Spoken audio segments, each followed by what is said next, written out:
நாடுதான் தி United kingdom.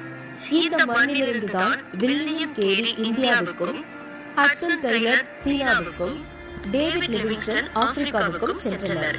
திருச்சபைகள் வேரூன்றி வளர்ந்த தேசம் அது. பைபிளின் அடிப்படையில் நாடு அரசாங்கமும் நேர்த்தியாக கட்டுப்பட்டு உலகமெங்கும் நற்செய்தியை கொண்டு சேர்த்தது. ஆனால் இன்று யூகேவின் நிலை தலைகீழாக மாறியிருக்கிறது. 2021 ஆண்டு அரசாங்க கணக்கெடுப்பின்படி இங்கிலாந்து மற்றும் வேல்ஸ் ஆகிய 2 நாடுகளை சேர்த்து பார்த்தால் கூட கிறிஸ்தவர்களின் எண்ணிக்கை மிக குறைவாக உள்ளது. வெறும் 46.2% பேர்தான் தங்களை கிறிஸ்தவர்களாக அடையாளப்படுத்தியுள்ளனர். அதே நேரத்தில் மதம் இல்லை என்று கூறும் மக்களின் எண்ணிக்கை 37% கடந்துவிட்டது. இந்த எண்ணிக்கைகள் மட்டுமல்ல, பலர் கவனிக்காத ஓர் ஆபத்தான மாற்றமும் அதிகரித்து வருகிறது.